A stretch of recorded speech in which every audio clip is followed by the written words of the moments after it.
A very good morning to you all. Welcome to Sunrise Daily today. I'm Chamberlain. What's up? Well, you're there in Abuja. We're here in Lagos. Good morning and welcome. I'm Ayo Makinde. Hey, it's good to be back. Rise and shine. Don't let the rain get you down. Well, it's been raining for hours here in Lagos. I'm Kayode Okikere. I hope you had good enough rest, Kay. Well, it's pretty. That's a trick question. But yeah, I did. It's good to rest and it's good to work as well. Yeah, so welcome back, Aide. And actually, well, it did rain here in Abuja as well, but not as heavy this morning as it is in Lagos. But, you know, that's what we'll get to see. But then, guys, we're going to go right ahead through some of the dailies here this morning. And so we've got Yusuf Olaniyan, who joins us this morning. He's a former Sunday editor of This Day newspaper. It's good to see you. Good morning. Good morning. Yeah, so we'll start with New Telegraph today, and look at that. Pass, FG wants lecturers ordered back to work, refers ASUU strike to industrial court to determine legality of ongoing industrial action. If union members are entitled to strike pay, so still insisting on the no work, no pay. And then you see students, Serap want courts to declare FG's refusal to meet lecturers' demands illegal. So it does appear as though, while many at the point had thought that we were coming to an end or conclusion to this matter, now you have FG back to court. So how is this supposed to play out now? Well, I think that some statesmen, some leaders of this country, particularly some leaders of the ruling party outside the government, need to all come together and intervene in this. This is going beyond what anybody could ever have comprehended for this country. The students will stay at home for more than 7 months. They've lost an entire session, and we are going back and forth on negotiation. We are going back and forth on going to court. I still envisage a situation where the court will give an order or the court will give a judgment, and you still have one of the two feuding sides not obeying it. Wow. That's what will happen eventually, because even in law, it is said that you cannot compel an unwilling employer to work for an unwilling employee to work for an employer. You cannot compel an unwilling employer to engage an unwilling employee. So, I mean, you still have to find another way of the two sides to sit down. And I think that it's going beyond the two sides now. It's gone beyond the students. The students are even helpless. Their parents are helpless. What we need now are people who say they are our political leaders, the religious leaders, and all of them, to go to form a committee, form a body, and intervene, and speak with the government. What kind of impact will that have, anyways? Because I mean, if government or ASUU feel that they haven't gotten to that point where they need to yield, will that committee make them yield? No, this time around, it's not for the committee to compel any of the two sides. Just like the court eventually may also be able to compel any of the two sides. What the intervention will do, in my own opinion, is to get the two sides to shift ground. The two sides are staying at the extreme ends. Now you need some intervention that will bring the two of them to shift side and come to the middle and agree. Certain things that the government must do, this intervention will get the government to also concede and do it. Certain things that ASUU may also need to overlook or say, okay, we can still do with this. ASUU will need to also concede on that. I think that's the kind of intervention that we need now. All right. But going to court, I don't know. I don't think that you can force those lecturers. If they've stayed home for like 8 months and you are talking of no pay. Yeah, no work, no pay. No work, no pay. I don't think you can force them at this point. Because what wonders, even if the court rules that, assuming the court rules that, well, they're not entitled, and they say, no, we're not going to go back, what happens? That's what I'm saying, that even the court order or a court judgment will not still force them. It's the same way that governments in the past has also, flouted court orders. In the same way, individuals can also flout court orders. Though that is anarchy. It's not showing that we are developing, particularly in when we say we have 23 years of democracy. But I think that there should be discussion. All right. We'll look forward to that and hope they can. We always keep hoping that they can settle some of these matters, because if you think about the students, you only hope and wish that this is addressed longer. I mean, as soon as yesterday, in the manner of speaking. You have several other headlines here. Nominating persons with party affiliation for INEC positions wrong, say Sage. But this one at the bottom strip, it broke yesterday and it really raised a lot of concern.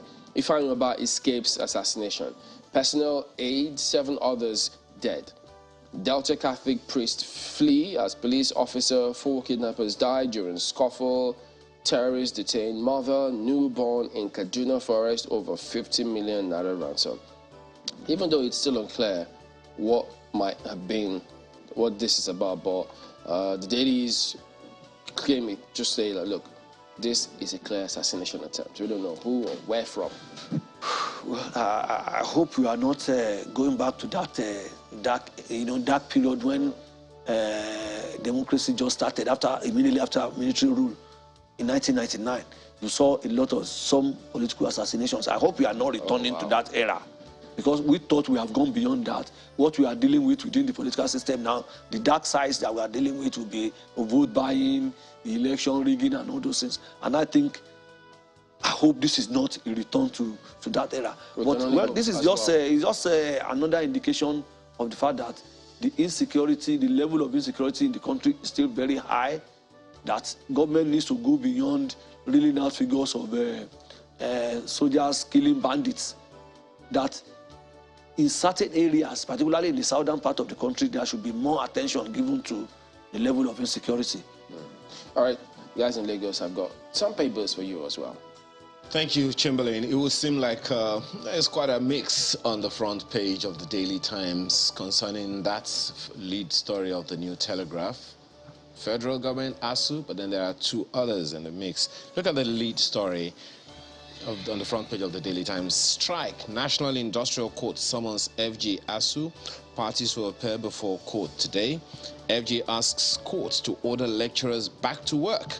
And if you look to the left of the paper on your screen, right, somewhere below the page, strike. Serap students sue Buhari, ask court to declare refusal to meet ASUU's demands illegal. Well, you've spoken quite copiously about, all of that. I guess we can just leave that there. But look right under the picture on the front page. 2023 election is choice between freedom, doom. That's ascribed to Atiku. The details you find on the front page continues on the inside pages. Is that all, in your opinion, Mr. Olanionu? Just choice between freedom and doom, or a lot more for Nigerians to choose from? I think I want to take your own side. That beyond freedom and what the presidential candidate of the PDP has said, 2023 actually is a turning point for this country. It's a point where we have to decide whether we will have a country or not.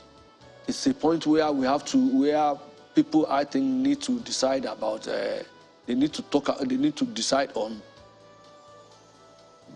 our capacity to revive the economy, our capacity to save ourselves from the non-state actors that are waging war against this country, our capacity as citizens to also to act right, to do what is right, our capacity, as a country to ensure that our best hands don't all leave this country, our capacity to ensure that farmers can farm, without any molestation, without fear of being kidnapped, without fear of being killed. I was listening to somebody to the radio this morning, and somebody was saying that we should allow the rain because the rain is good for the farmers, for food to be grown. And I look at it and say, are people actually growing food in this country again when everybody is afraid of going to the farm because of fear of being kidnapped?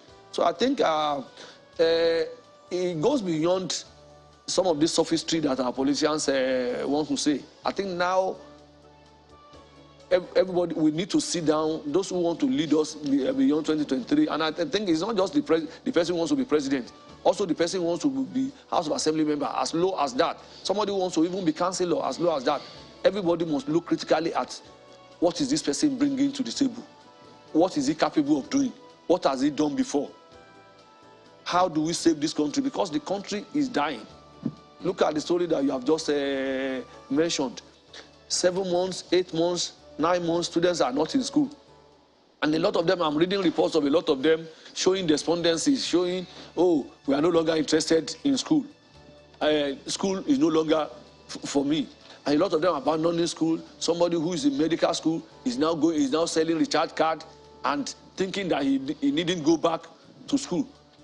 What we are breeding within these 9 months, what this ASUU strike and some of the other developments, what we are also breeding is another army that will constitute, a threat to this country. We already have another, an army of insurgents, army of kidnappers, army of ritualists, army of bandits that are waging war against this country. I think we are preparing another army. These ones, they will be educated.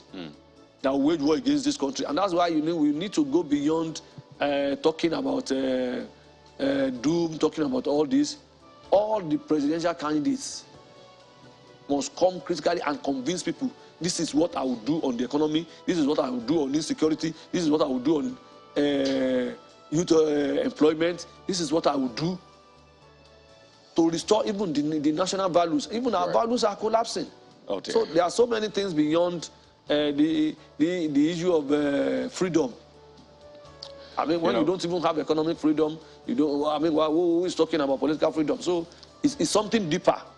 Quite a lot of issues really raised, and if you think you've seen... What we are confronting now is something very, very deeper. Right.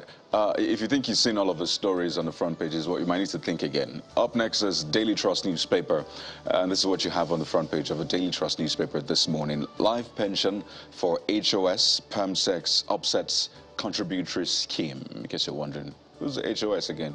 Well, it's the head of service. That's at least that level in the civil service. And you see the riders, perhaps this might give you an insight into that one. How new policy negates constitution. Police professors push for exclusion too. Trend dangerous. Reverse approval. Experts tell Buhari. Just to put a figure to it, you see that that graphics on the front page of a Daily Trust. It shows 577.36 billion naira allocated to pension in 2022 FG budgets. That's a total. And I know there's always back and forth about pension, but this is a new dimension to it. Life pension for level of HOS, PERMSEX. Don't forget we have a contributory scheme on the other hand, which a lot of us subscribe to. And I just wonder, amongst this talk about whether or not federal government has enough money to sort ASUU, whether or not they have enough money to fix security and all of that, do you think there's any concern in this one, for you at least? My own concern, I don't mind paying them this pension that you're talking about, but first, you have to look at what is their contribution, what is the level and value of their contribution to building the nation, building the economy, having a good economy, having a good social welfare system, having a good, providing good governance. I think that before doing this, the government should first get to the end of this unassigned report. You are doing a civil service reform on one end. Without completing that, you are talking of contributing. I think everything should be, there should be a whole package. The review of pension, it should be part of the package. The kind of public service that we have now, particularly the civil service that we have now, is it adequate? Is it good enough for having a strong economy? Is it good enough for service delivery to the people? Is it good enough for reforming the country, restructuring the country? Is it good enough for helping the country to defeat all the forces that are against it? I think that reform of the public service, of the civil service, is important first. this contributing, this pension thing is it should just be part of it. It should not be treated as an isolated case. You are doing another report, which is to restructure the public service. We have not seen the end of it. We have not seen the implementation going on, and then you are starting another pension scheme. You are also reviewing. In the same way they are reviewing the pension scheme now, they've also reviewed what they call the allowances that the civil servants they get when they travel. The ESTA code? The ESTA code, yeah, both upward or downward? No, upward. Both the ESTA code and yes, both the ESTA code and the one that you even get here, the one that you get when you travel out of station. Wow. That has also been reviewed. That has also been upped. So you see, you are doing things in isolation. Why don't you take everything as a package? What is the contribution of these workers to having a solid economy? Okay, let's take a look at the Guardian next. Ekiti, Osho polls. More questions trail INEC's server hacking claims. Now, this is a big one for a lot, for the country as well. Look at the riders. Oni, we are vindicated. Ekiti election came short of what it should be. Cyber attacks, a common phenomenon in digital age, says Awe. No server is hack-proof, says Atcon boss. Nigerians need guarantee 23... I'll go again. Nigerians need guarantee 2023 elections will be free, fair, Amadi Owaje insists. Development a danger capable of stirring post-election crisis, says Okuns. Autumn, FG must not meddle in INEC affairs. NCC, CSIRT alert Nigerians to Google Chrome extension malware. So there's a lot with this, but INEC did say categorically here that yes, there were several attempts to attack it, but they were glad to let the country know that all of them failed. So the results were not compromised. It's just a viewing portal. And we're also happy that they are assuring us that there was no compromise. And we hope that this assurance will take us to 2023 and beyond. You see, the 2023 election is so important to this country. It's important to this country because we are now at the teters. It's just what we need to do, what we need now, and God will not allow that to happen. It's a tip, and then we are down the cliff. And a lot of hope is invested in 2023. And we just hope that things like technology, human failures, unnecessary intervention or interference will not sabotage that process. Because when that process is sabotaged, it will be difficult to... It suggests that the process is working. And someone to sabotage that process by trying to hack it so that Nigerians don't get to view the results real time. But INEC says that failed. So that is a very good one. So I guess, of course, we'll keep tabs, and naturally there'll be more questions for any INEC official or wherever journalists get them, I reckon. Guys? Well, thank you, Chamberlain. Daily Independent is next, and this is what you have on its front page. I'm sorry, it doesn't look very, very impressive on your personal pockets, but this is what it looks like on the front page of Daily Independent this morning. CBN kicks as banks feed fat on excess charges, illegal debits. Find the details of that on the inside pages. It continues on the inside pages of the paper this morning. Well, it is interesting to find out that it is the CBN that is kicking now. I don't know, what's your take on it? I'm pretty sure that you're kicking as well. Of course. Since bank is an inevitable part of our daily lives, I think that CBN should do its work very well. Which one? Sanction them or what? No, you know, number one, the necessary supervision that CBN should give the banks, I think they are not doing it. Everybody has one thing to complain about. And how can CBN now become part of the complainants? No, they shouldn't. They have now discovered certain trend that is ugly. They should check it. They should check it. They should penalize whoever needs to be penalized. They should remove whoever needs to be removed from the bank. They have that power. We are almost helpless. We who save money, who put our money in the banks, and who go to the bank for loan or for one service or the other. We are helpless.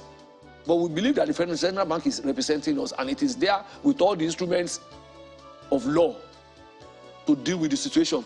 So the central bank shouldn't be appearing helpless or complaining. We should see that the central bank say, oh, we have discovered this trend, so and so person have been penalized, so institutions have been dealt with. That's what we want to hear.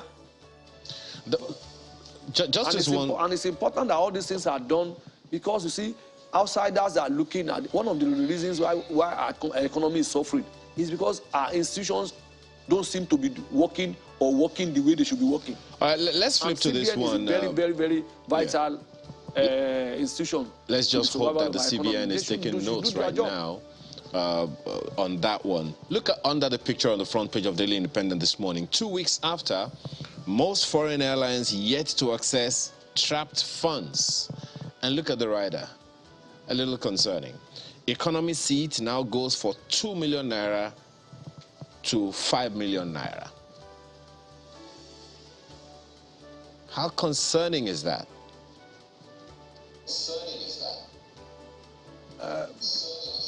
Please, can you come again? I said, you know, look at under the picture on the front page of Daily Independent this morning, you have that story. 2 weeks after, most foreign airlines yet to access trapped funds. Of course, that's an ongoing story. But look at the rider. Economy seat now goes for 2 million naira to 5 million naira.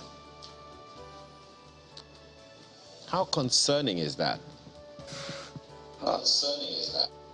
You know, that's it. Though you may say that that's an elite, it should be an elite concern. It's a concern for the elites. But, my God, it's an indication of the fact that everything is just not working in this country. And we pray, and we are not prophets of doom, and we are not people who just want to be saying something bad about our country. But the fact that people have to pay, economy, and people whose children are going abroad, people who have to go abroad for medical treatments, people who have to go for real business, genuine business that will help our economy. You now need to pay 2 million naira for economy. It shows that a lot of things are wrong. And I think that the various regulators, the managers of our economy need to sit tight. They need to be seen to be working. These are very sad indications, and it shows that something very bad is happening to the economy. People have to pay over 2 million naira on economic ticket. The government will say, oh, we have already approved so amount of money to be given to the airlines, and then the airlines can't assess it. I mean, whatever is the stumbling block should be removed. Where the aviation minister and all the various people on this matter, the central bank and the other banks, everybody needs to sit tight and work on this. And it's not just this. Even locally, the amount of money that people have to pay for airfare is killing. What people are paying to go from here to London is what people are paying to go from Abuja to Lagos now.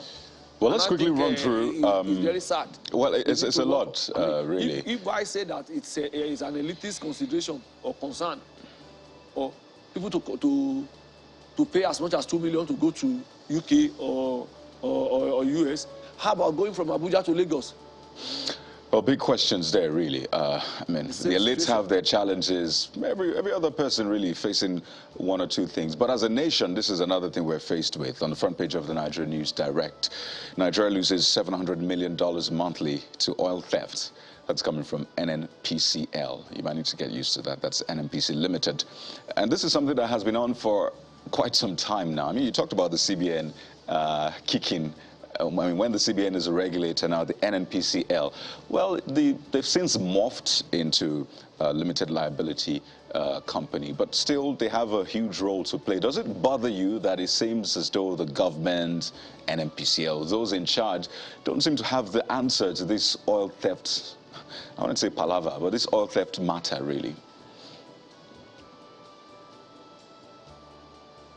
You know that the oil theft matter is actually beyond the NNPC.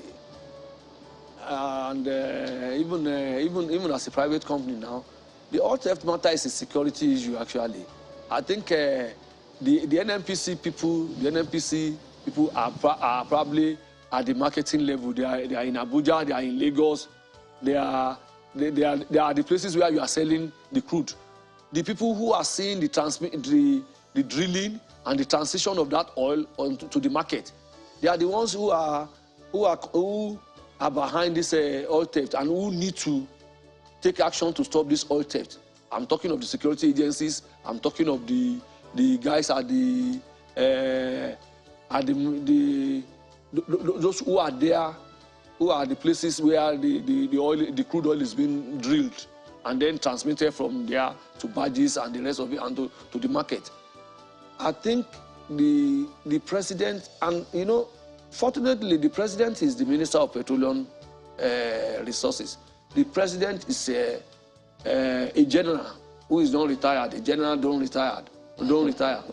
And I think that the president needs to take this NNPC this oil theft matter as serious as the security, as part of the holistic security crisis that we have in this country. Okay. You can't be a man who says, I'm poor, my salary is not enough for me, and then you are keeping your salary where people are stealing it. Which is part of what we're going to focus on as we progress. But speaking about security agencies, look at the Abuja Inquirer. Mamu, DSS, Once, Gumi, others. That's the big lead on the front page there. It says, courts will determine Mamu's fate.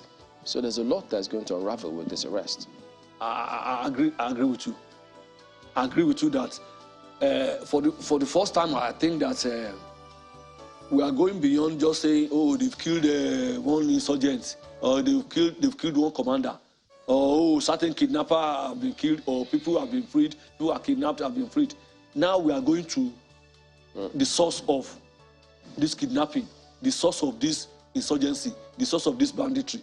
I think that with this, if our security people can really dig down, we'll discover a lot of things. And I think there is need for honesty in the investigation. There is honesty in the application of the law to deal with whoever is involved. And I think it may go beyond Mamu. Even the big wigs and the small people who are involved, the network, they can use this case to break the network. So DSS, you have all the whatever they need. They say we should allow them to do their job. So go ahead, by all means, do the job as much as you can. Guys? The leadership newspaper is next, Chamberlain, and on the front page you have this one. Isn't it interesting that we haven't really mentioned politics all the while? Well, here it is. Presidential primary fallout. We're aggrieved, but will remain in APC, as ascribed to Amechi Ono Wajuba. And look at the riders. Only PMB can say if Amechi was fairly treated, ascribed to an 8.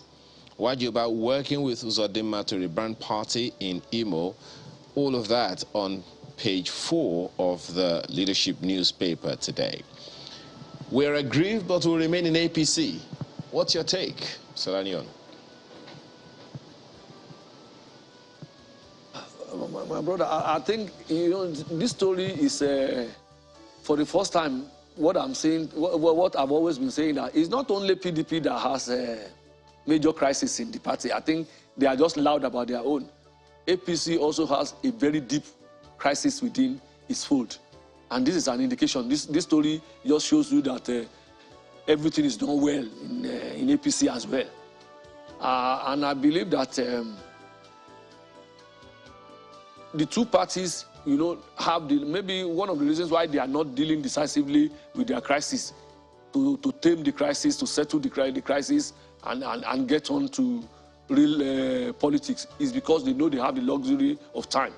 Between now, this is the first time perhaps in this country when primary was held in May and first week of June, and election will hold until February, almost 8-9 months later. So because of that luxury of time, all of them are taking time over their crisis. They are allowing the crisis for some time.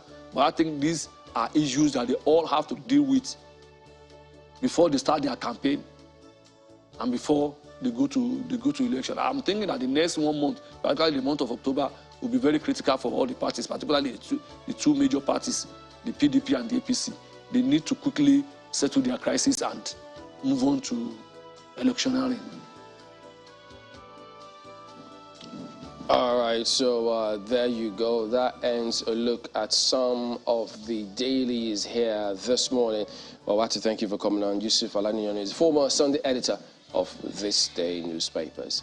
Well, yes, we'll be back in a moment, but some traffic situation in Lagos about the expressway. Remember, guys, you did speak about the rains. Well, look at the scenario you're looking at right there. Actually, this traffic outward, no, I beg your pardon, into Lagos. So the flood around the Otedola end, the trailers just there obstructing the traffic. So always a headache, guys. How did you guys wade through that this morning, I wonder? One thing I can tell you, Chamberlain, is that as at 5:10 a.m. when I passed that place this morning, it was blocked. And the tailback already went as far as Berger as at 5:10 this morning. And of course, one or two inquiries one would make will let you know that exactly what you said is what is responsible. Flooding on that bridge, and don't also forget that the bridge itself has been split into two for some repair works that is ongoing. Also, we are aware that there is serious traffic on the Long Bridge as well, occasioned by the same flooding. So one is wondering just what is responsible for the flooding on the bridge. Well, clearly there's a water body just right under that Obviously. bridge. But, well, perhaps drainage issues as well. There are lots of questions around that. But two concerns for me then will be the security on the bridge. Usually when you have traffic or things like that, you see these boys, men, whatever you want to call them, they come and then they rob people, smash and grab, they call them these days. And it's been on the rise, both on the mainland and on the island. So first, security, I think that should be well manned. And I mean, not just for the gram, as they say, not just to do patrol and put the pictures up. It should be there every single day. As much as we can, we should direct a lot of security manpower to that area. And two, traffic management. So when you have traffic on one side, you see people using the other side because they want to get where they're going fast enough. And that, because it's a highway, people are going at top speed. It's very hard to control. So we might have another situation on our hands. So I really desire that the FRSC, even LASMA, if LASMA wants to help, the Ogun State end as well, can come together and ensure that, riders, but motorcycle, I mean, that's another topic for another day. Motorcycle riders, the commercial drivers, private drivers, even trucks, don't use the other side and then face oncoming traffic and eventually cause another accident on our hands. And I think that'll worry anyone will be the integrity of the bridge over time. Because, I mean, water has its own way of doing stuff. I trust that government officials are doing exactly what they need to do. We'll take a short break now, and it'll be time for us to take on the issues for the day right after now. Just stay with us.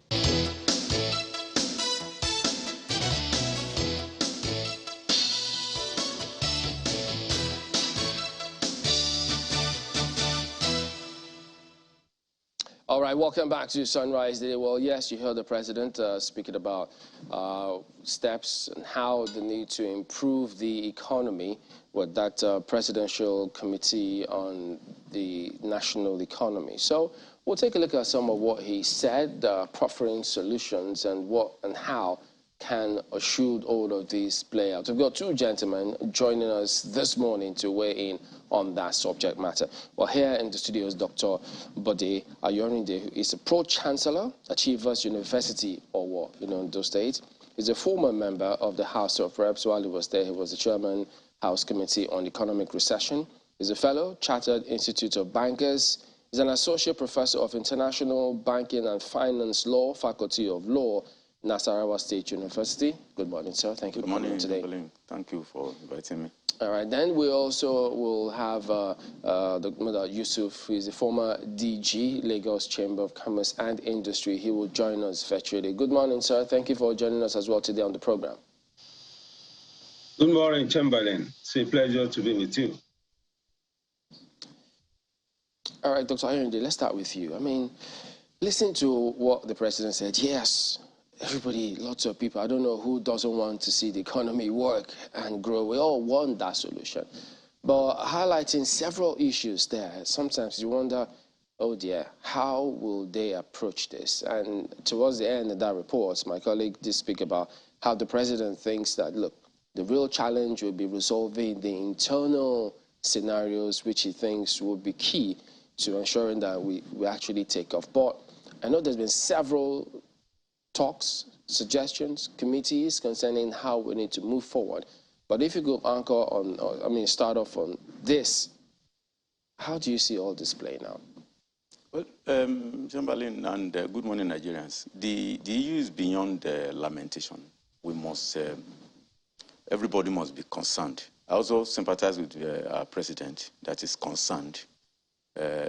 Government itself being, the purpose being welfare and the security of its people. And if the economy is not doing well, if millions of people are suffering, and I don't want to use the word poverty capital of the world, these are frightening issues. And out of those of us who go to the market, those who have wives, we know what prices of rice, gari, and staple food is in the market.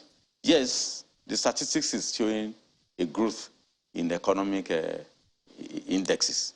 But what about when you share it, then you look at per capita income, when you look at the number, the indices, the erudite scholar at the other side, Muda, will tell you that even those who are the manufacturing side will tell you that the situation is alarming. It's alarming. You see the price of diesel, you see the interest rate in lending in the banks. You see those who are in the employment who are retrenching because they cannot meet. So the situation is chaotic. So if the president is worried, is genuinely worried, and my worry, my personal worry as somebody who had been in the banking industry or have been in the parliament is, for how long are we going to be monitoring OPEC prices on crude oil?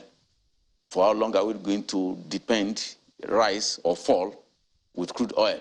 Saboteurs are now taking their toll on the oil, on the only monopolitic nature of our economy. When are we going to look at other sides? Until we are able to identify some other areas where we have the strength to grow the economy. And we are no longer 100% dependent on this crude oil. Until then, we are not serious. Lamentation will not do it. Let me before you come, let me just give one example.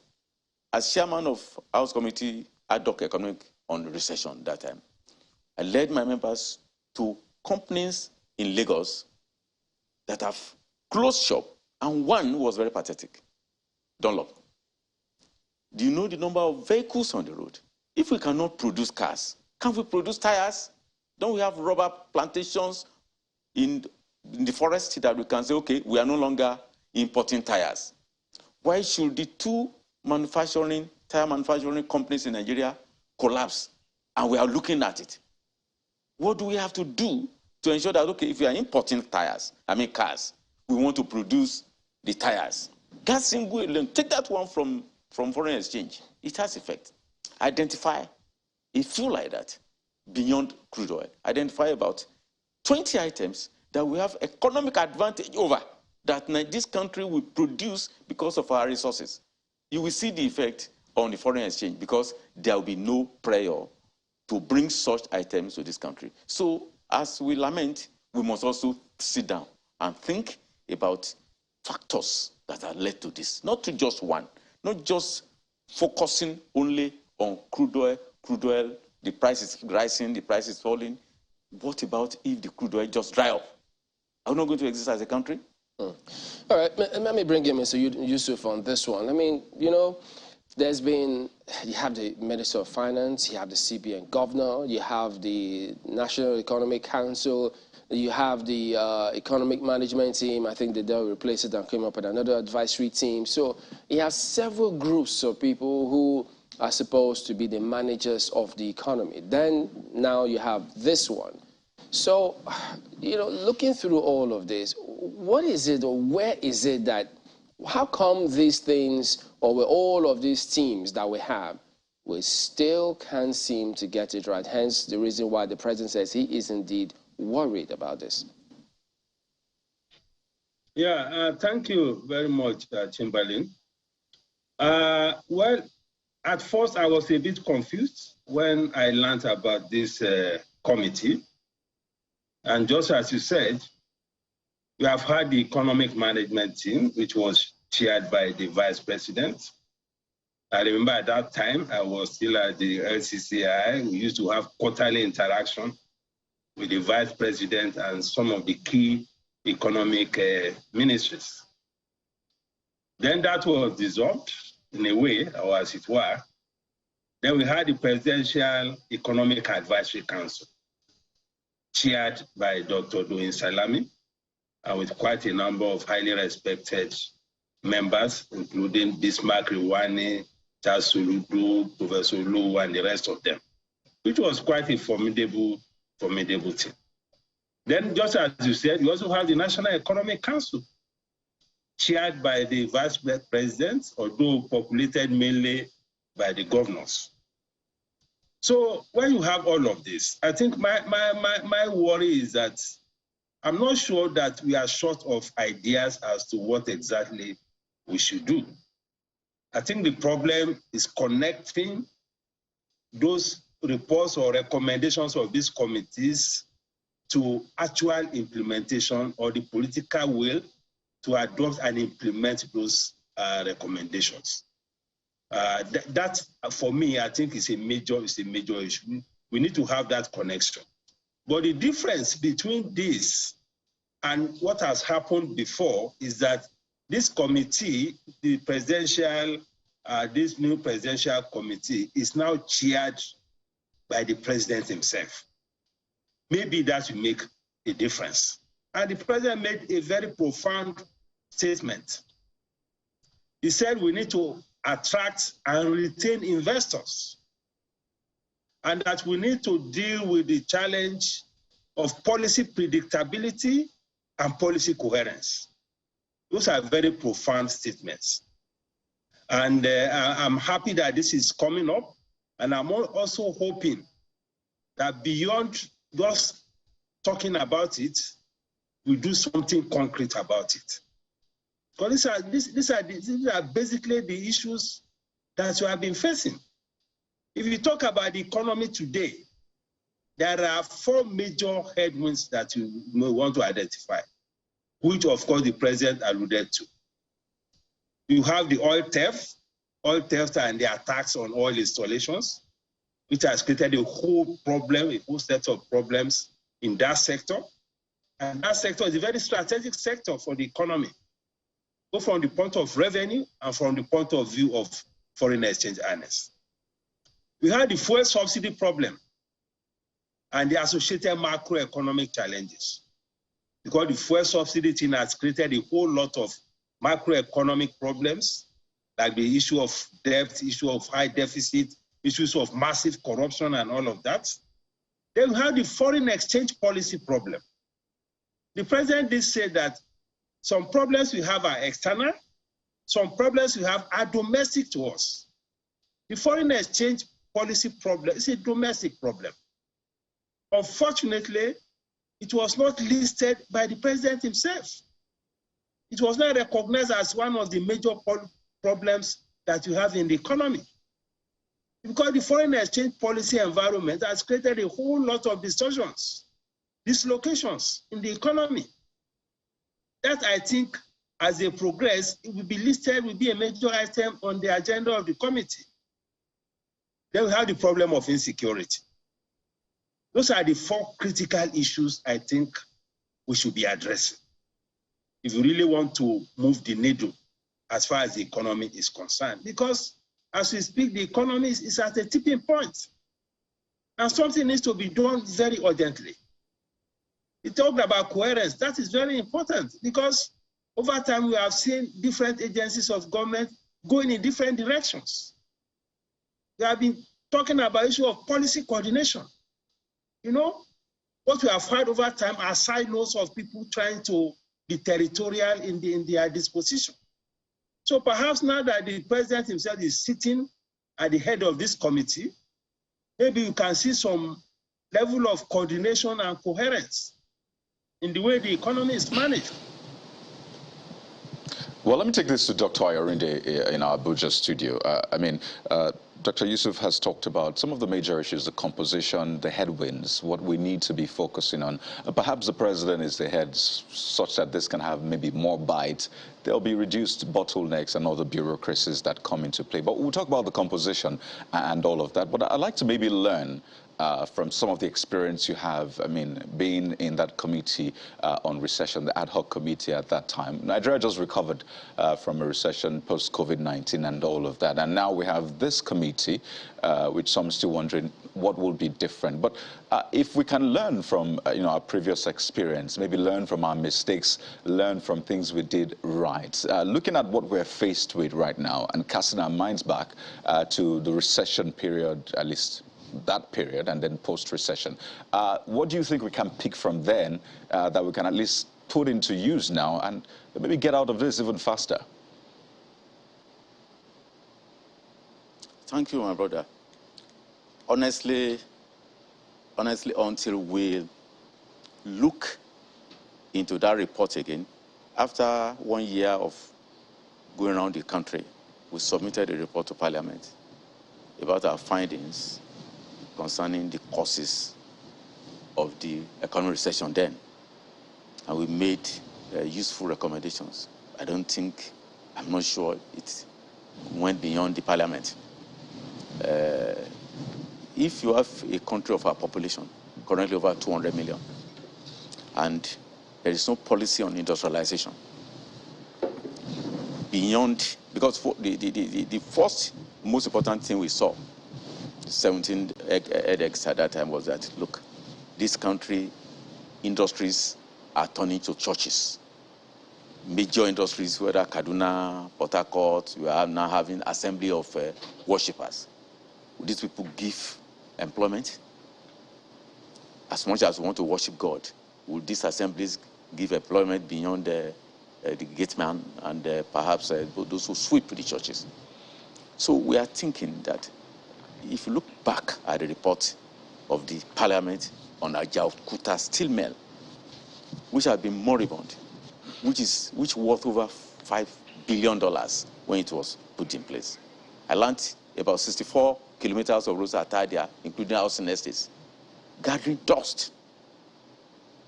And where is an industrialized economy without steel? I've made an example of a tire, that if we cannot manufacture motor vehicles in this country, don't we have economic advantage of producing tires? And just like Mr. Muda has said, all these challenges we are talking about, crude oil, if I were God, though everybody are not God, let the crude oil dry up. We'll be wise. Singapore has no drop of crude oil and has the largest refinery in the world. So how do you explain that? A country that doesn't have crude oil put in place a refinery, and our crude oil will find its way to be refined. We now imported them back. Thank God, the president have seen the challenges we are facing, as he's now the chairman of this committee. If there is no coherence, there is no policy will, political will to implement some of the recommendations, when the president becomes, it's not how far, but it is how well. This last few months that the president has to answer Mr. President and Commander-in-Chief, let the president say, now I'm the chairman. Even if you pick just two items that you know that will have a lasting impression, of the economy of this country. Beyond the crude oil, let us address the issue of, one, the saboteurs. The government has the political will, have the machinery, have the army, have the Air Force, Navy to stop the saboteurs.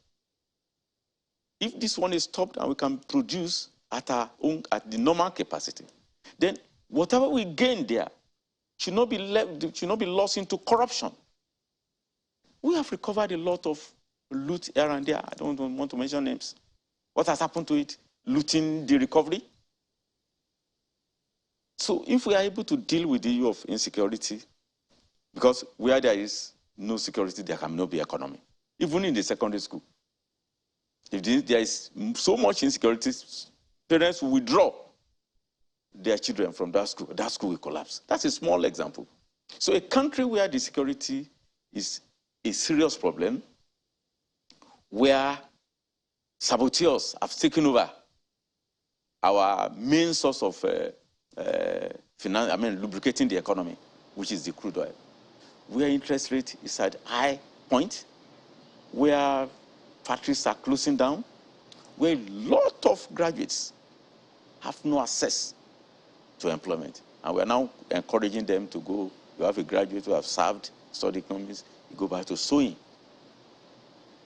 I mean, if you I wanted to be a tailor, perhaps after secondary school, you will have gone to fashion design and start sewing fantastically. Okay, Dr. Ayeride, that cannot be the mission. Quite a number of issues you have raised. I mean, you've talked about security, which is a major one, especially when it comes to oil theft. You've talked about employment, industrialization, and all of that. Those are areas you think at least we should focus on for now. If we can get results within the few months left, then perhaps we can see quicker turnarounds. Let me bounce this off Dr. Yusuf, because some of these areas clearly the private sector plays a huge role in all of this. And Dr. Yusuf, I have looked through the composition of this committee, this latest committee, and I realized that, yes, it is chaired by the president, you have the vice president, you have the Nigeria Governors Forum, Dr. Kayode Fayemi, you have the Minister of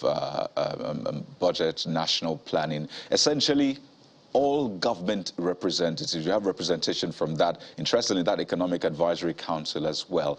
Do you think the composition is what it ought to be, seeing the challenges we're faced with? Do you think it is heavy on government, or perhaps this is the way it should be?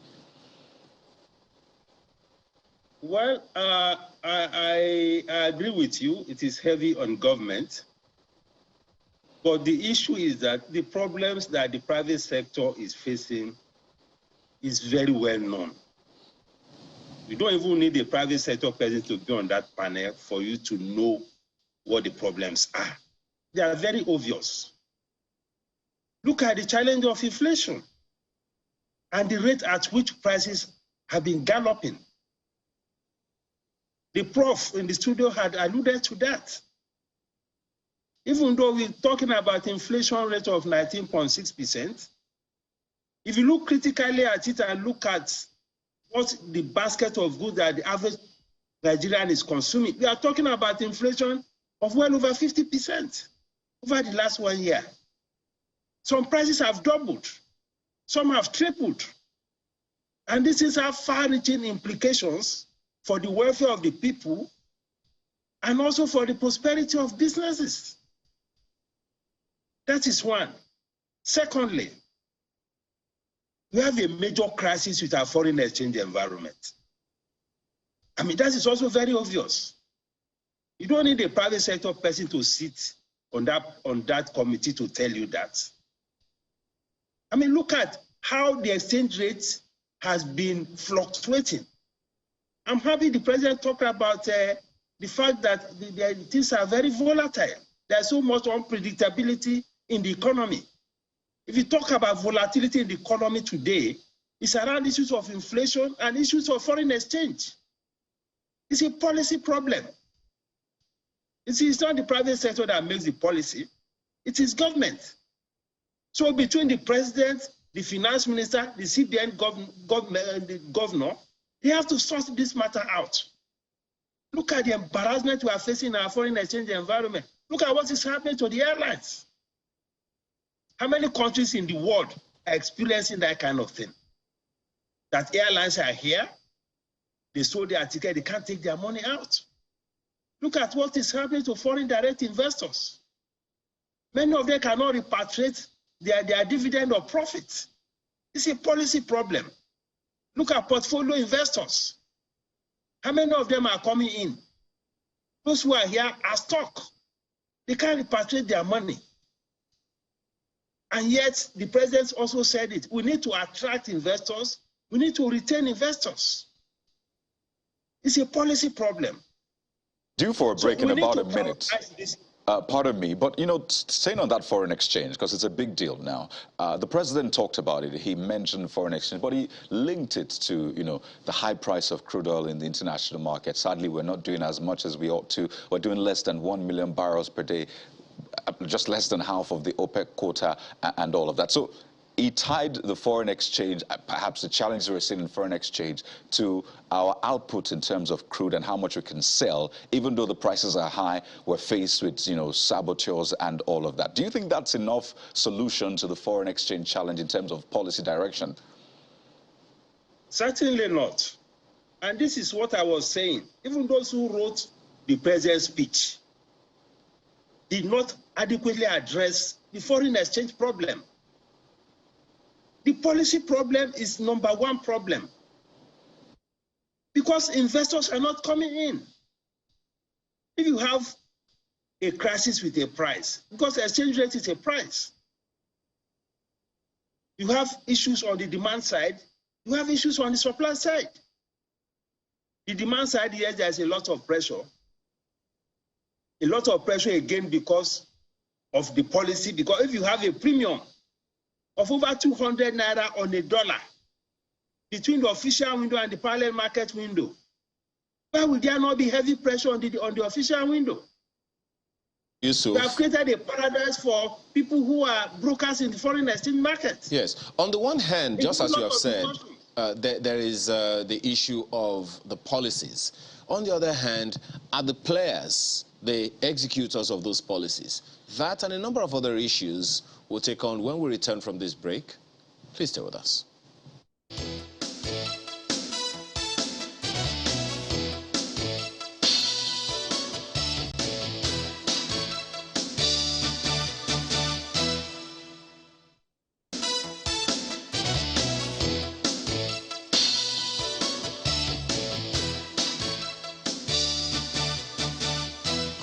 Thanks for staying with us. Dr. Ayorinde, let me ask you this. I mean, having been in the National Assembly and that report and all that you did, there are those who wonder, hey, there's so much concentration of economic policies, economic authority, revenue of the federal government on the federal government. So much of all we need to do is concentrated on the federal government, what the federal government has to do, cannot do, and all. Wondering then, how significant is the role of state governors in the National Economic Council when indeed most of the powers concerning the economy rests with the federal government? Thank you for that question. Volunteer not fit injuria. In law, we say that if you volunteer, you cannot say you are injured. You go to a boxing ring, you don't sue for assault because you are volunteered to go and fight. So the federal government has exclusive jurisdiction on so many things in the Constitution. So the burden of those exclusive jurisdiction is on the federal government. Maritime, banking, security, everything, federal government. Then when you come to revenue sharing formula, federal government take the chunk. So after the 62%, even the ecology fund, percentage 7%, still go to federal government. So you expect so much from federal government because the law, the Constitution gives so much power to the federal government. The revenue sharing formula give about 2/3 of the fund to federal government. Can you imagine the 36 states sharing 25% of the national income, apart from whatever they're able to generate in their states? So where the money is, where the power is, where the constitutional power is where the expectation is, where the responsibility lies. I don't know whether I've answered your question. Well, that's significant. So would you then be suggesting or proposing some adjustments to the law, some kind of constitutional reviews? Because at the end of the day, whatever policies we come with, no matter how brilliant they are, they have to be in consonance with the Constitution. Do you think that constitutional adjustments to give more powers to the states, more authorities to the states to jumpstart economic activities in their states will help? For instance, the mineral deposits in most of the states, they can't really do much, with them without the federal government having a significant say. Do you think constitutional adjustments to the effect will help jumpstart or build the economy, especially from the states levels? Well, you call it constitutional adjustments. There have been so much said about restructuring, going back to, practice federalism the way it should be. You are talking about that the state governments cannot do much. They cannot do anything. You cannot do anything about the sand, gravel behind your father's house. It belongs to federal government under the Minerals Act 2007. You cannot touch it. You must go and take permission from federal government before you can take the granite behind your father's house. If you do it and you are arrested, then you will know that you have committed an offense. So until you unbundle all these responsibilities, in my state, we have deposits of bitumen. The governor cannot touch it. He has to come to federal government and take permission. And they will now say, well, okay, no, it's like crude oil. It belongs to federal government. Only the federal government, perhaps when the crude oil had been exhausted, they will remember bitumen. So that we cannot import asphalt for tarring road any longer. However, the bitumen is their second largest in the world, as according to those who have studied economics. But it's untouched, and the state government cannot exploit it. So the other, to answer your question, yes.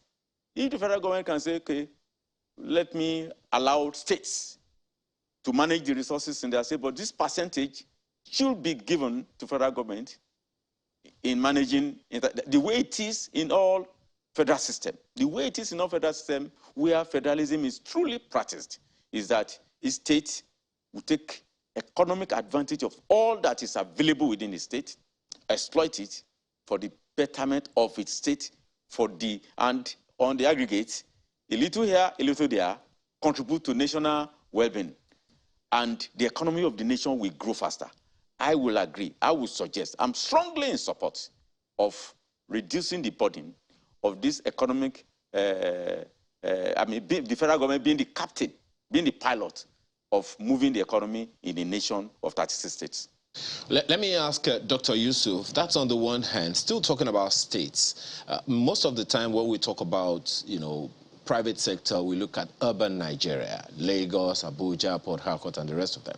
But there are 36 states and quite a number of cities in this country. I don't know what your take is on how we can, what has been the bane, the challenge of micro, small, and medium enterprises in the space of employment. You've spoken about, inflation and several other figures. But one of the most significant figures here, especially as it affects people, is the unemployment figures, the poverty figures, and the rest of this. So in terms of helping to reduce these two figures that I have mentioned, how hamstrung and what are the opportunities there are for the micro, small, and medium enterprises across the country? What are the challenges that you think they are having, especially given the kind of situation we have on our hands economically, and what's the way out? Ayo, you see, my position is that we need to deal with fundamental issues. What we are talking about and what is happening to the small businesses are symptoms of wrong macroeconomic management problems. That was the point I was making. We need to deal with fundamentals. Look at how much we are spending to be importing petroleum products. But Dr. Yusuf, if you don't mind me quickly butting in, just 1 second. As far back as I can remember, if you would recall as well, we've been having these macroeconomic issues as far back as I can remember. I remember, you would also remember, the Structural Adjustment Program. It's a federal government initiative. The first year, economic, SFEM, first year, second year, and the rest of them, down through the ages until now. It would seem as if every government has had the challenge of managing this economy at the macro level, yet we continue to have this challenge. And there are some of your colleagues in the economic space who say, until we start producing, we can't really deal with these issues. So how can we deal with that if we are not a producing nation? Ayo, if you don't fix the macroeconomic issues, you cannot produce. You can't produce. If you are spending on over $10 billion or more to be importing petroleum products, look at what is happening to energy prices. Is it not largely because we are not refining these things domestically? Look at the cost of diesel. If you were refining diesel in Nigeria, which is not rocket science, if you are producing PMS in Nigeria, will we be having this problem of subsidy? Are we going to be having this issue of aviation fuel or this issue of high cost of diesel? These are the things that are affecting production. That is the point I'm making. You need to fix the fundamentals of this economy. Otherwise, the real sector of the economy and many parts will be collapsing. So part of the fundamentals is to fix what is wrong with our not being able to produce refined petroleum products. We have been 60 years in oil and gas. What is the problem? Is it rocket science? Even the Niger Delta militants, they are refining crude at their backyard. So that is one fundamental issue. We should deal with the issue of the things that are putting pressure on our resources, things that are creating high energy prices. If energy prices are very high, you cannot produce. If you produce, you can't produce competitively. That is the problem. If you are having this kind of highly distorted foreign exchange policy, you cannot produce. Those are the issues. I mean, look at all the corruption that is taking place in the foreign environment. So, Mr. Yusuf, I mean, look at inflation. Yeah, but very key areas that you highlighted there. I mean, in addition to the headwinds which you also highlighted, you know, but then one wonders in max is 5 months, you know, that this government has got to achieve some of these things that they want to achieve, because you would have thought that with the way that the government spoke about the challenge we have in the power sector, you thought that they were going to address that headlong. But as we speak, the highest, I stand corrected, the highest amount of the capacity we have in generating power so far, government, I think it was, how many months ago was that? Was 7,000 megawatts, which I'm not sure is what we have today. We do not have the capacity at the moment to transmit 10,000 megawatts. So these are key challenges. So in this 4 or 5 months, so you are of the opinion that if these areas were addressed headlong, at least there will be some remarkable improvement. Is that your case? That is my case. If we're able to bring down energy prices today, I mean, talk to any producer. They will tell you the 2 biggest problems they are having today about production is about the high cost of energy and the crisis in the foreign exchange market. Those are the 2 major issues.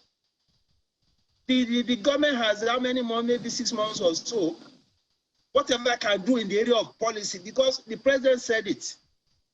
There are some problems that are peculiar to us. They are internal. It doesn't take time to fix a policy. It may take some time to fix some infrastructure, but when it comes to policy, it doesn't take time. Some of the problems we are having with electricity and all of that, they are also in a way related to policy.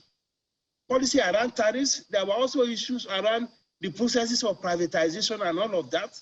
These things got into some wrong hands who don't have the capacity to handle the projects and so on. Those issues are there. But basically, what we are dealing with are structural issues, there are institutional issues, there are also issues of capacity. There are regulatory issues. There are macroeconomic issues. Those are the things that can make this economy move forward. We need investment. If you don't fix all of these things, you can't get investment. You know? All right, let me bring Dr. Ayorinda on this one. Pardon me, Mr. Yusuf.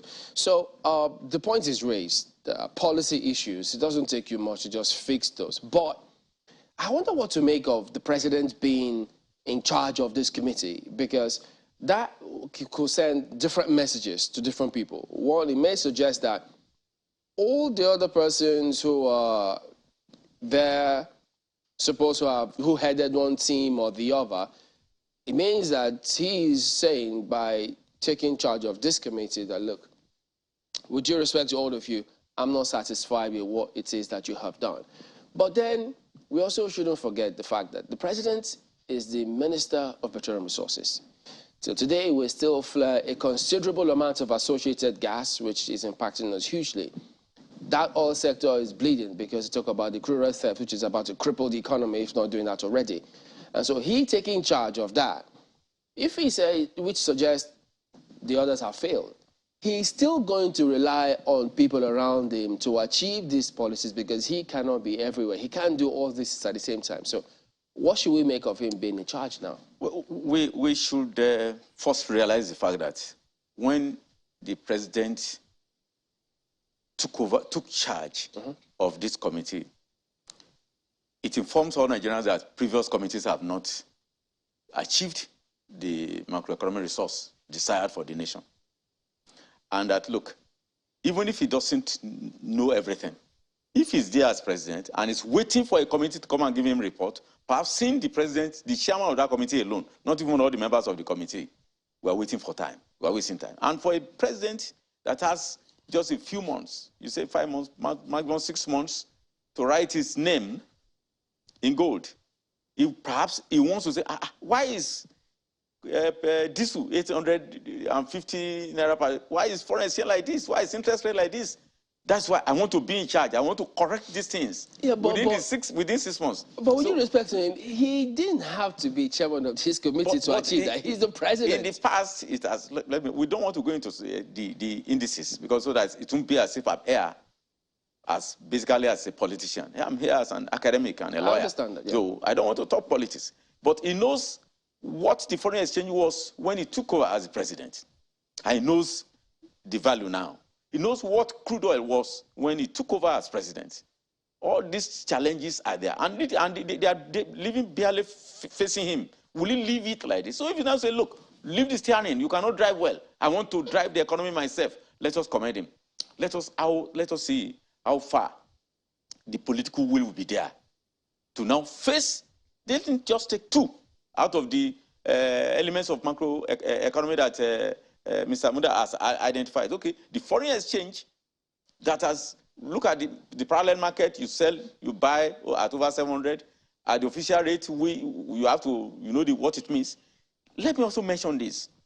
This issue of foreign exchange, which is at the nerve of manufacturing, nerve of production in the productive sector. When it is selling at a very high price, some people will be happy. Chairman, if you have $10,000 in your account and you hear that the dollar has moved on to 1,000 per dollar, God forbid, I don't know whether it will happen, you will be happy. Just say, my dollar, the one I have in my account, has appreciated. Everybody that matter, that can work on this matter, that you have a policy, the political will to influence it, are benefiting when the dollar skyrockets in the market. The Nigerians, the economy bleeds. So it takes the fear of God for those that are in position, that are in authority. It takes the fear of God. It takes patriotism to say, no, this cannot be okay. Even though I will personally benefit with my domiciliary account, wherever I have my dollars, I will benefit, my family will benefit. But with Nigerian economy, with the security situation, exacerbated because of the situation on ground, let us bring it down so that it will be a win-win. If tomorrow dollar is 400 naira per dollar, you still have your dollars at 400 naira per dollar. But Nigerians, the economy will have a relief. Then you have a country we call our own. So let Mr. President identify within the short space 2 things. Maybe it's going to address the interest rate of banks. Can you imagine 3 months into the hike in petroleum prices, whether PMS or crude oil, the CBN adjusted interest rate, and all borrowers got notice from their commercial banks that CBN has said we should increase interest rate. Double jeopardy. Ordinarily, I don't know whether, the Monetary Policy Committee, MPC, talked about it, that, look, the manufacturing sector, the industry, are paying high price for diesel, and that's at the same time you want banks to adjust their interest rate. And we want the same industry to employ. And telcos too, to squeeze them with a lot more tax. I mean, so we need a political will. We need the president to be in charge for 6 months. I want to see results. You know, I think what you said just points to the fact that we've had former presidents complain about the cost of diesel, how it's impacting them. So the thing here, the lesson here is that all of those who are in power today should remember that tomorrow they will be referred to as former. And then they'll be back into the same market and they'll be hit with the realities or vagaries of the economy. So the asset may be appreciated now, but you need to look at the big picture, which will be tomorrow. And perhaps, as Mr. Yusuf did say there, that policies, if governments can just adjust some key policies, they might get results even faster than they even thought about, rather than, you know, coming through with a lot of huge, bogus strategies and goals that they want to achieve in 4, 5, 6 months. But you heard it there from the experts themselves, and we've had the honor of speaking with Dr. Bode Ayorinde, who is the Pro-Chancellor at Achievers University, or in Ondo State. He's a former member of the House of Reps. He chaired the ad hoc committee on economic recession. He's a fellow, Chartered Institute of Bankers, and an associate professor of international banking and finance law, Faculty of Law, Nasarawa State University. We've also had Mr. Modo Yusuf, who is a former Director General, Lagos Chamber of Commerce and Industry. He's the CEO, Center for the Promotion of Private Enterprise, CPP. Gentlemen, thank you very much indeed for your time today. Thank you very much. Thank you. All right, well, back in a moment here. Stay with us.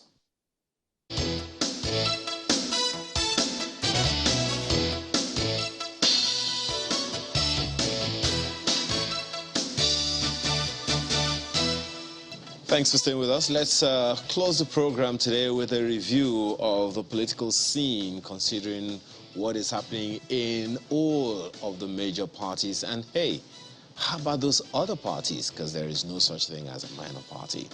Well, Professor Michael Abiodun joins us this morning. He is a professor of political science at Babcock University. Thanks so much for joining us today. Good morning, sir. Is it a concern to you or for you that we seem to be hearing just the voices or the prominence of just about 3 or 4 political parties out of about 18 or so that, according to INEC, we have? You know, the day I came here, I told you, you were saying it will be 4-horse race. And I told you it will be 3. One is fizzling out of the 4 you had in mind that day. So, but it has not finally fizzled out. It's dying, but it has not dead. Dying. It's dying. One of the parties of the 4. You get what I'm saying? As at the time I came here, we were arguing it will be 4 horse. You said it will be 4 horse race, and I told you no, it will be 3. By the time we get to the election.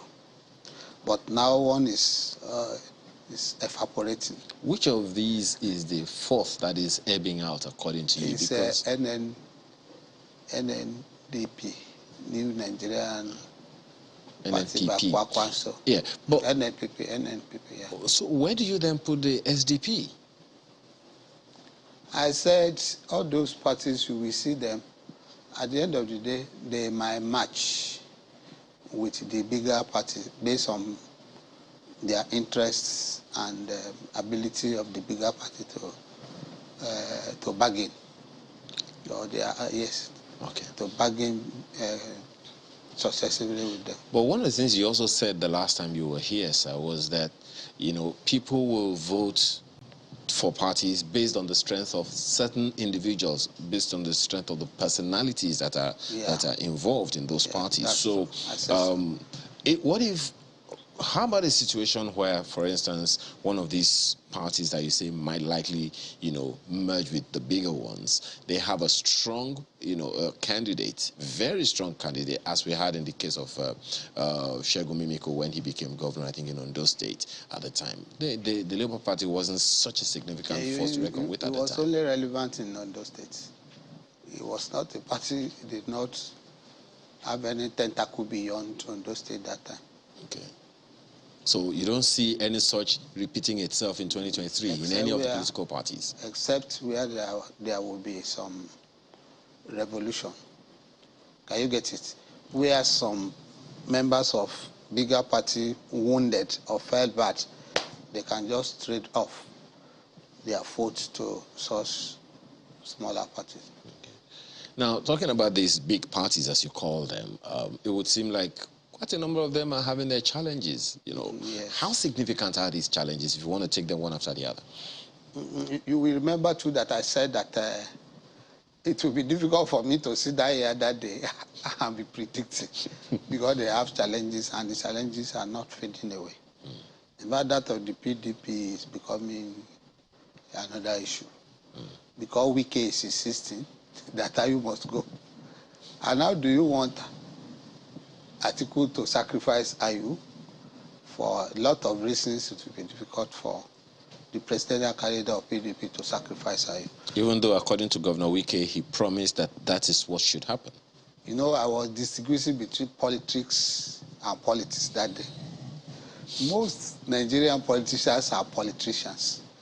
They are not really politicians. When they tell you A, you should believe B. There was something I wrote recently too, and I said, he is a Wike, unfit politician for the Nigerian state. He's not fit to be a politician in Nigeria. What do you mean by that? He says it the way he says it. And he doesn't know how to lie. Because he still believes that if he's a real politician, he will just keep quiet. Okay, fine, everything. 1 day, 2 days to the election, we tell his people, follow this. But he is already saying what is in his mind. Okay. So it's somebody people like us should follow. Can you get it? I discovered him late to be a man who says it the way he says it. And that is what is causing problem in the PDP. In fact, a week to the presidential primary of PDP, he was telling Seun Okinbaloye that Seun should be congratulating him ahead of the primary. As he said, how can I be congratulating you? But I was so sure he will win. He was so sure.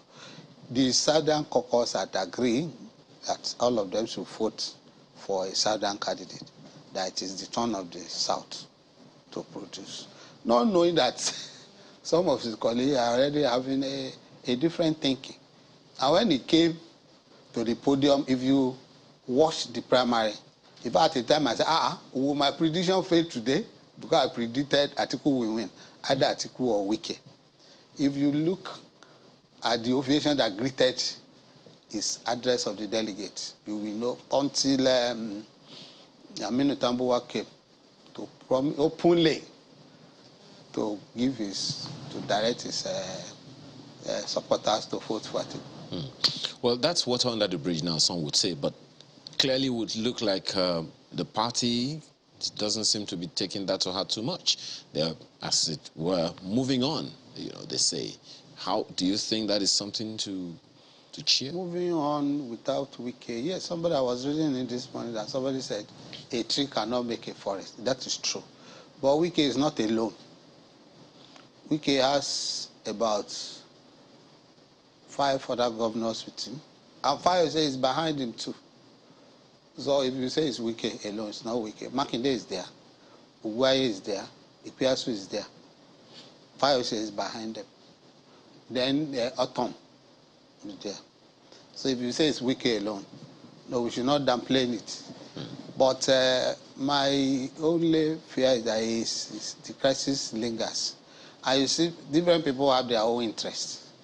I just pray he will not be disappointed again by some of those who claim is following him now. Chamberlain. Well, Professor Oni, could you tell us, politicians in politics, there's always a challenge, an issue, or the other. It's never that 100% rancor-free.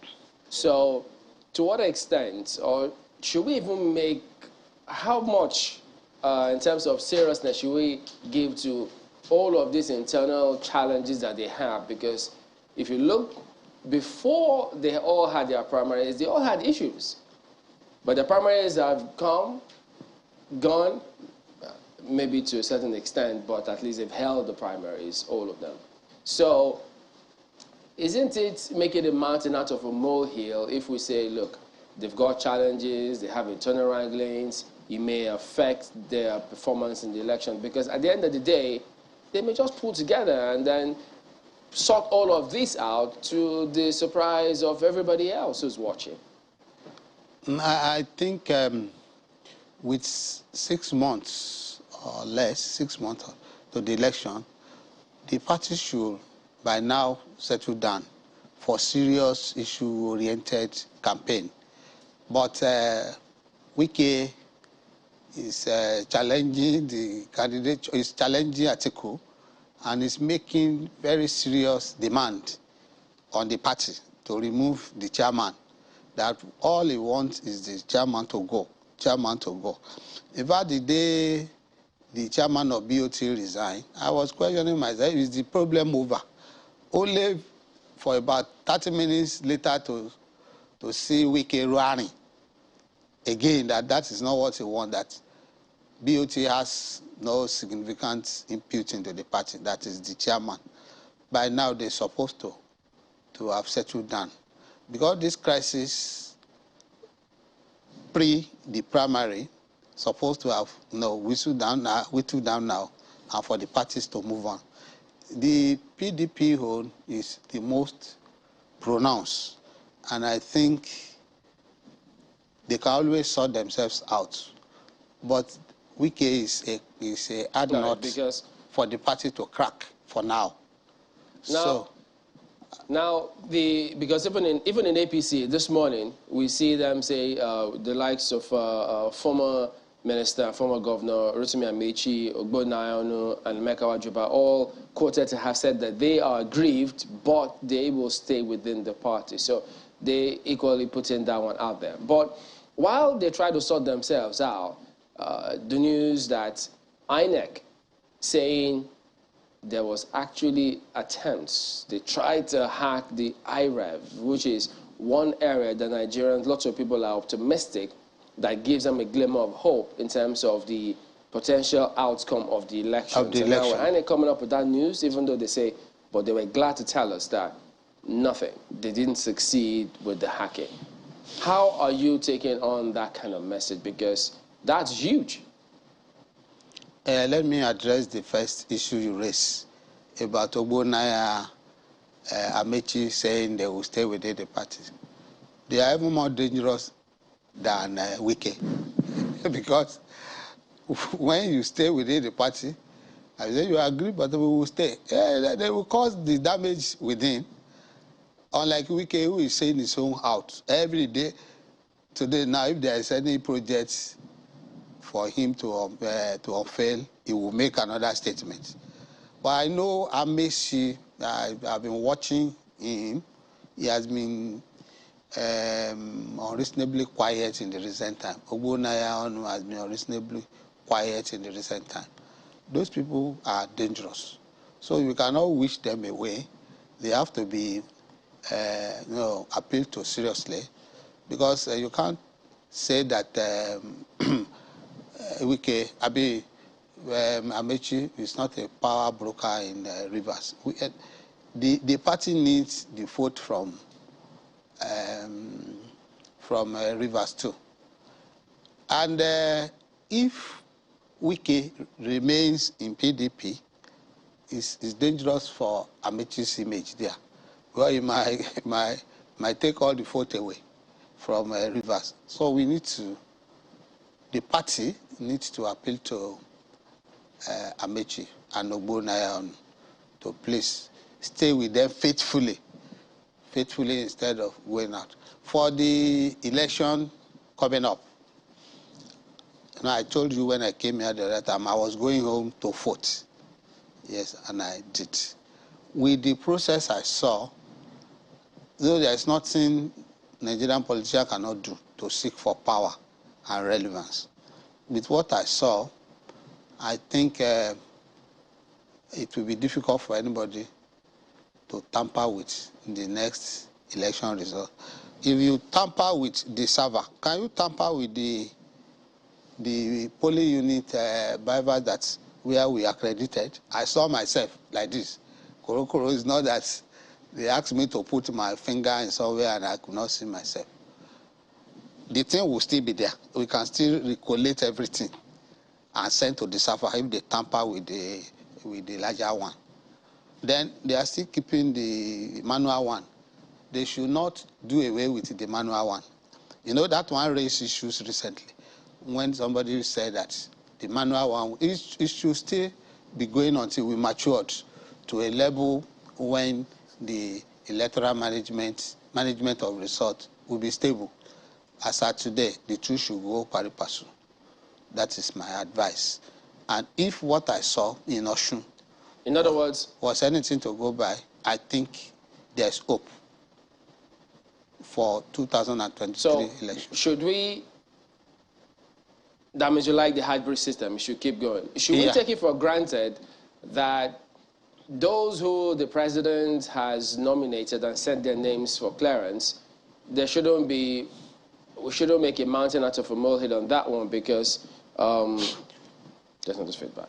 Because, you know, the president several people had raised concerns concerning the caliber and the background of those persons who were nominated to fill those INEC positions.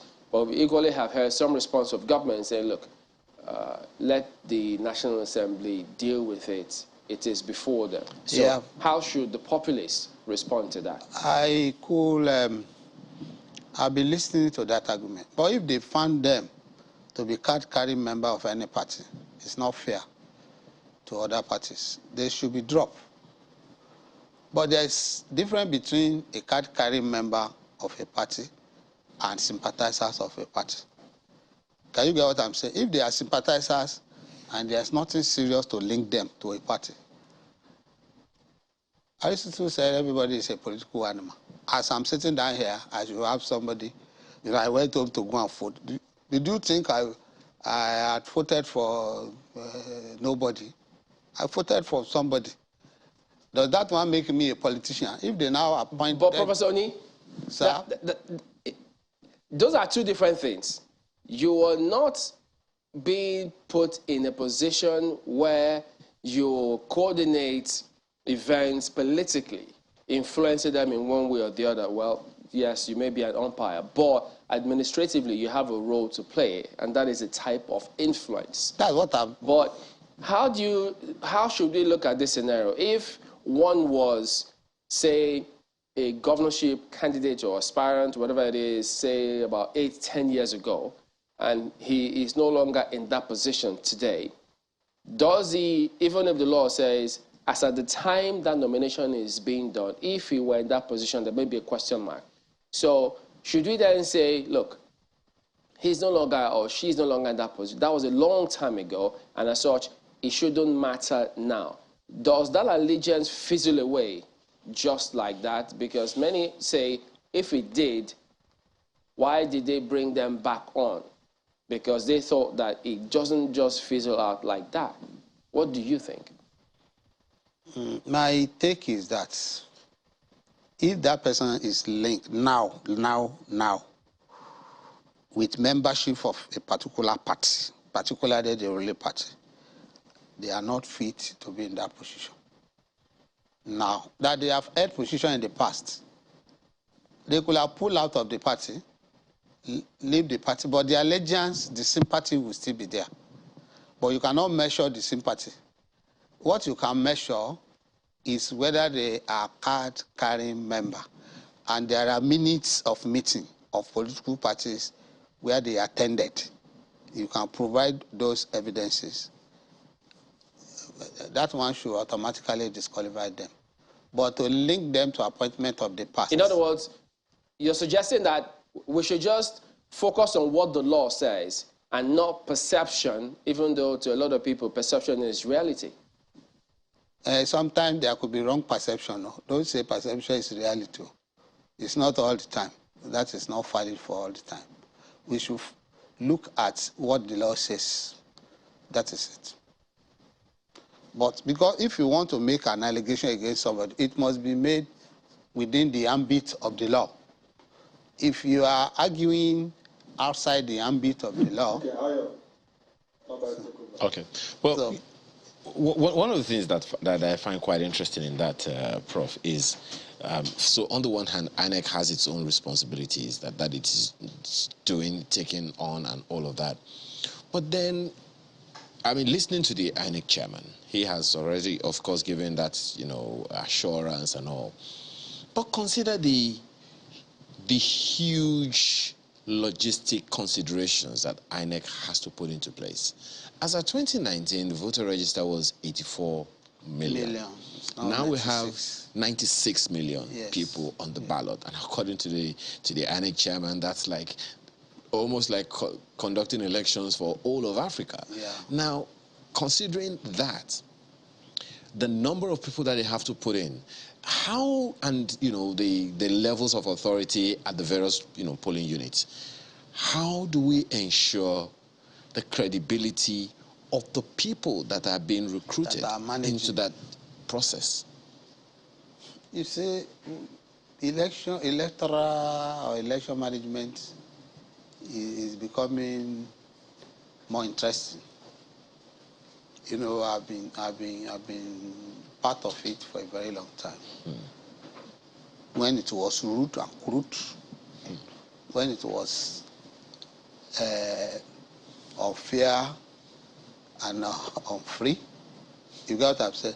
But now we are moving to a situation where the concept of free and fair election, we are getting there. I was at home to vote, and I monitored my ballot, my polling unit. I was there. Everybody accepted the result of the election because it was everywhere,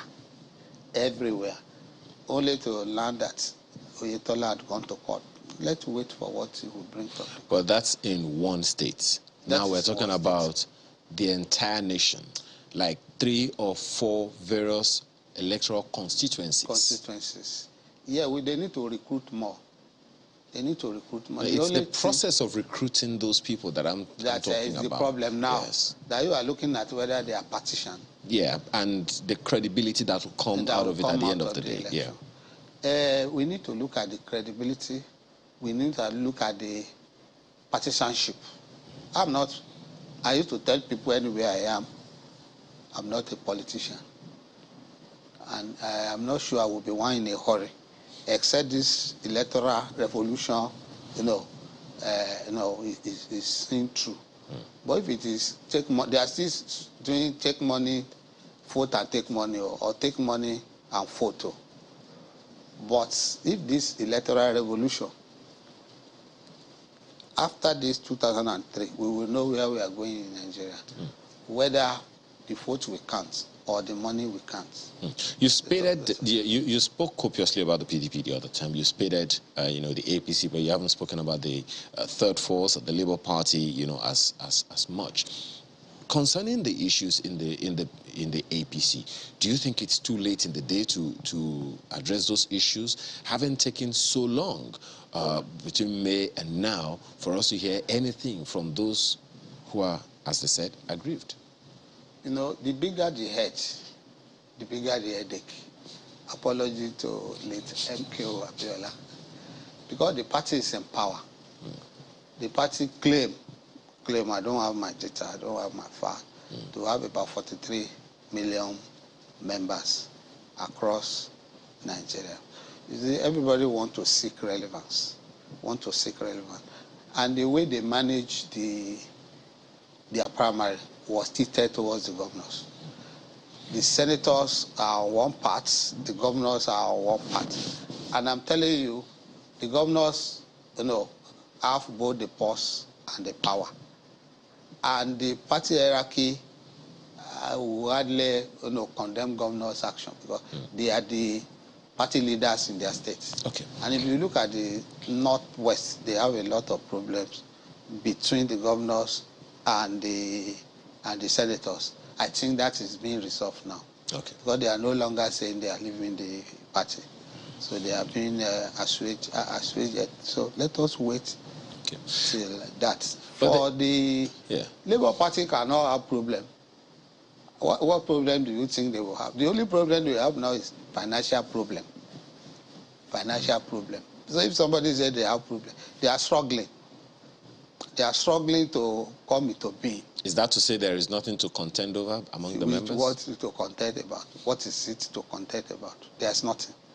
There's nothing than to maintain this social media hype and see how it will transform to vote in 2003. How do you think that can happen? How? The transformation from social media to actual votes? I'm a researcher. I cannot be coming to a conclusion when the research has not been concluded. Okay. So but I mean, if you permutate based on the trajectory. But I was in Osun. Okay. I was doing the vote they had. The party I was about 100 and something votes. Can you get it? In Ekiti, the same thing. So based on that, I'm building my political research base. But it's too early in the day. Okay. How about the officiating or the administration of the party itself? Because it would seem, just as you have noticed, the hype, so to speak, is because of the personality of one individual, their presidential candidate. But there are those who wonder, look, as you said earlier, but one tree cannot make a forest. It will be difficult. Exactly. So how do you see the party administration, helping to bolster that hype that you mentioned just now? It's a party of... The party bumped into the political terrain unprepared. Bumped? To the political terrain unprepared. But I want to salute Obi. Let me come out clearly. Obi... In fact, the first person to be saluted, I don't know why, when Umahi defected to APC, I called one of his special advisors, who happened to be my colleague in school. I said, what is this man looking for in APC, knowing fully well that the Southeast is not for... he said he has seen that the party, the PD, will not give the ticket to anybody from the south, but in the north. So he was not ready to waste his time. So he had to defect and leave. If he had been an independent person like Obi, maybe he would be making wave now. But he should know too, because I told that special advisor too that he had defected in the wrong party. If he had wanted to seek political relevance and is seeking for presidency for his people, then he said, I said they won't give him. I have been spending most of my academic life to study Nigerian politics. From what is on the ground now, they won't give him too. Obi saw it before Wike saw it. Obi quickly, Obi resigned. I said, where is this man going? The man now hijacked the Labour Party. He's making wave for about 2 reasons. Well, I guess we'll have to see how that pans out, just as you said earlier. Yes. Michael Abiodun, Professor of Political Science, Babcock University, thank you so much for your time and perspectives this morning. Thank you. We have some messages. Chamberlain, start with you. Well, yeah, Prof said hijacked. They had primaries, Prof.